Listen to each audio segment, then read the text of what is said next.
please remember to leave a like, a comment, share the video about, and if you haven't already, subscribe. Thank you.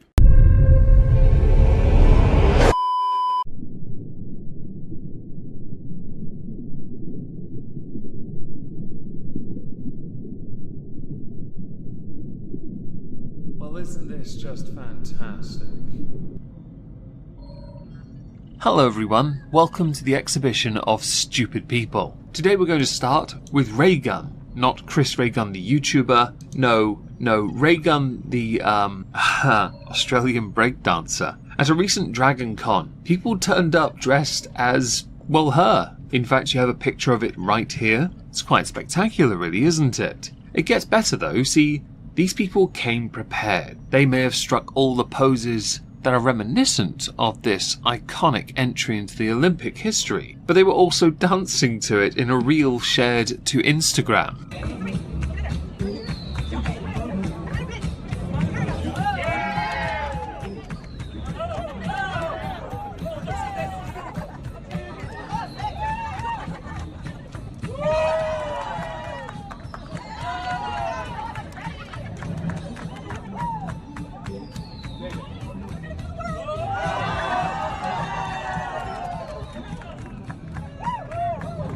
Now, I will admit, if you're not drunk and you're able to have this level of fun, you're a good person.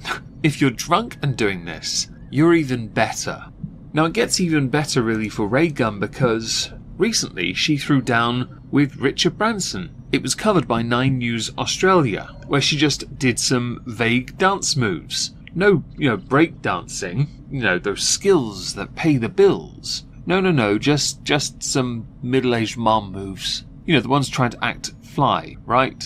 Now this would lead me to believe she is leaning into the meme of her inability to perform basic breakdancing moves, which is true and commendable. But I want to highlight it because it wasn't so long ago she'd issued an apology to the entire breakdancing community for her performance. It only took you a few months to do, but congratulations. She sat down with The Project, an Australian talk show, and discussed the blowback she experienced. Host Waleed Ali read a few of the criticisms, including one from Australian rap pioneer Spice, who blamed Raygun for pushing breakdancing back into the Dark Ages. I never knew breakdancing was for the cave dwellers as well. I had never considered breakdancing as a way of courting, or mating, or entertaining at the cave nightclub, like Flintstones of old, right? I thought they just smashed you over the back of the head with a stick and dragged you back to their cave for snoo-snoo. My mistake. Raygun said, "Yeah, look, it is really sad to hear those criticisms.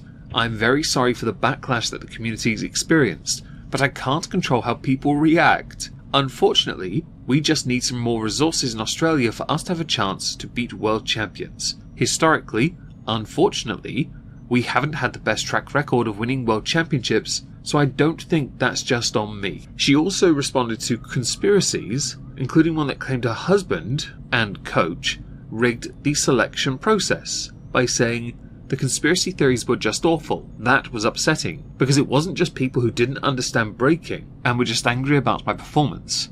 It was people now attacking our reputation and our integrity. None of them were grounded in any kind of facts, and obviously they're still circulating. Her claim to fame to get into the Olympics was winning the Oceania Championships as a direct qualifier. I know others had in the past, and I covered it here, defended people's performances for being subpar by saying, "We're not here to win." What a load of tosh, right? Yes, sausage. You are either there to win, or you are there to shame your entire nation. Or you're there because you want your cat. I've heard about that one. The point is, Raygun is going to continue to be memed for some time, and you deserve it, quite frankly. There were very few moves you put on that were anything more than someone stretching as a form of warm-up, and the kangaroo hop and the flailing of a fish on land was something, okay? I've seen calisthenics that look similar, the kangaroo hop not included, of course. That groundwork though, yes, I'm surprised you didn't tear your calves doing them. You should embrace the meme though, Raygun. You really should. And I mean embrace it to the point of selling your own merch. Make money off it. In fact, write an entire book detailing why you went through the routine you chose and why you deserved the criticism. And perhaps debunk many of the claims against you that conclusively prove you had no right to be there. Go back to your strengths, by the way. You're a trained jazz dancer We can tell because when you try and be hip and down with the kids, yo swag fam, you suck at it. So moving on from that, we're now going to go to a misuse of the copyright system, inserting Kiwi tapes. Kiwi tapes make very good content, long-form documentary content, always very well made, as far as I'm concerned anyway, and I know, oh, but they miss things out. Everyone does. No one's perfect. Don't try me. Nada, Foodie Beauty's ex, has copyright struck my Chantal documentary. He has absolutely no right, so I will send him my lawyer's info, and we can see if he's serious. But either way, the Foodie video should be back in a week. Nada, I have every intention to report your false copyright striking to YouTube after this is said and done. Included is a timestamp of the strike, which expires in 90 days. Based on terms of service of YouTube when it comes to strikes, fair use is applicable here, and that doesn't even hit the 30-second mark. I don't care for striking other channels unless you're doxing. I don't care for striking channels unless you involve children in some manner. I really don't care for striking. It's cowardly. There are many facilities open to us creators. There shouldn't be any facilities open to Nada El Scummy, Dirty, Nada El Micropeen. The reason why is because he's ban evading. He privacy complained against so many of my videos and lost every single one. His behaviour in the online space is reprehensible and he should not be permitted to be here any longer. You feature in Chantal's life. You featured for a while. More recently, you two are back and forth for relevancy. Generally speaking, no one cares about Nada. I care that somebody called Nada El Shami has struck another channel concerning a documentary video on Foodie Beauty, which at time of recording I don't see on the channel. In the context of this, I do firmly believe and hope that Kiwi Tapes gets that strike removed. And I hope Nada is obliterated from the platform now with the backing of a much larger channel. So next we're going to go to a Comic-Con event in Ireland, Belfast. On the 7th of September, in attendance was Valerie Curry. Valerie Curry joined the cast of The Boys for Season 4 as a right-wing antagonist called Firecracker, who spent a vast amount of that season interesting the Homelander by promising him favours. Now, he didn't find her attractive, so she squirted him in the face with milk that she had created in her chesticles through a series of medical procedures and pills and medications, right? To give him what he wanted. Delightful stuff, I know. Recently she shared some opinions on social media because of what others had done at the event. Now, for the most part, it went well. However, there was a complete lack of respecting of boundaries when it came to interacting from two people. This is what she had to say on it. Hey guys, so just got back from the first day of Comic-Con in Northern Ireland in Belfast, and by and large everyone was fantastic. I've only just started doing these conventions on my own, and everyone for the most part has been so lovely and so kind and so respectful. It's really been wonderful. But we do need to talk about boundaries and what is appropriate in terms of behavior. People saw a character that I played do some pretty extreme things. I don't care if you're in costume. I don't care if you are in character. It's not okay, and it's not funny to demand those things from me. Now, in this, she has a point. I know that there is a joke that can be had there, of course, and you can laugh it off, but if you're not comfortable with that joke, or with that kind of rapport with fans of The Boys, then those fans need to respect the boundary that the actress may not want to cross, or want you to cross with her. I will admit, she did record some, let's say, edgy scenes to an extent, right? It's The Boys. It's not a very well received season, but it happened nonetheless, and there's one more left. Great. However, when it comes to how a fan interacts with those that they like from shows that are good or were good, or might finish good, you never know, it is always right to treat the actors in real life with a little more tact, instead of hyper-focusing on the fact that the one thing that the internet really latched onto is her squirting Homelander in the face with milk. The article I'm citing this from is from The Independent, and they talk about Erin Moriarty as well. I would be right to point out you cannot compare the two just because they're women. Valerie's IRL situation with two minor, interactions compared to the wider scope of the Comic-Con that she enjoyed is not comparable to Erin quite clearly changing her appearance, massively I might add, to look like she's had some form of facial surgery. It's too obvious.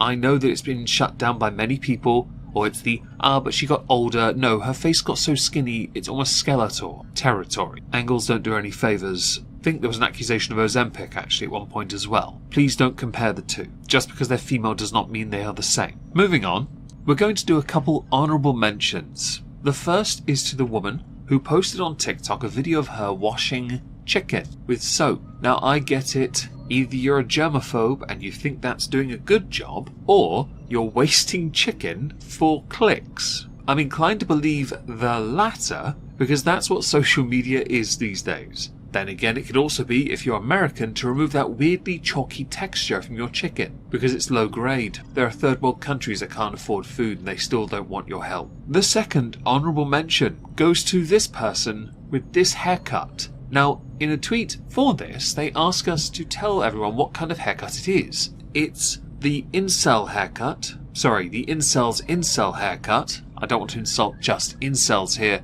This is a subcategory of an incel that even incels won't touch. The one where your father and your mother and your entire extended family never so much as hugged you once. We'll call it the perpetual loser haircut. Or, they're too lazy to afford the whole cut, so I only got part of it done. But I didn't want to commit to a religious group and have the bald spot at the back. No, because that would look weird on me. Because I'm unique. Haircut. These names are a bit long, so I challenge you all to come up with the best name for this haircut. The best one, the funniest one, will get pinned. Of course, comedy and humour is subjective, so you've got to appeal to my style of comedy, which is ironically quite dry, when, as everyone knows, I'm moist. Apparently, which is where the irony is. Yes. To the final subject, I want to go to Hassan Piker. Now the reason why is because a little video did its rounds recently. Hassan Piker is one of the biggest streamers on Twitch. I'm not a big fan of his style of content, but a lot of people like his content. Nothing wrong with that.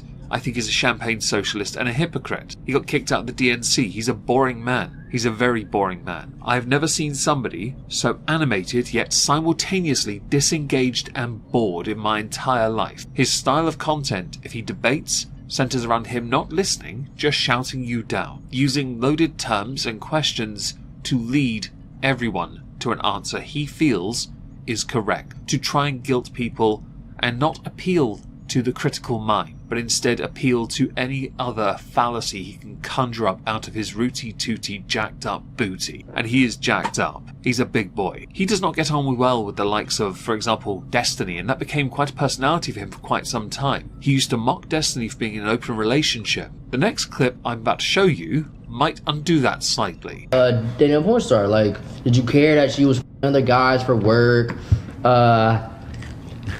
No. She had sex with one dude. Okay. Through the entire process. For work. And I didn't care. Why not? You just didn't care. Because it was open. Oh. So, did you love her? Hypocrisy, thy name is steroid. Sorry, Hassan. Hypocrisy's name is Hassan. Congratulations. I'm just impressed you managed to find one straight woman on this planet who's willing to sleep with you. I really am.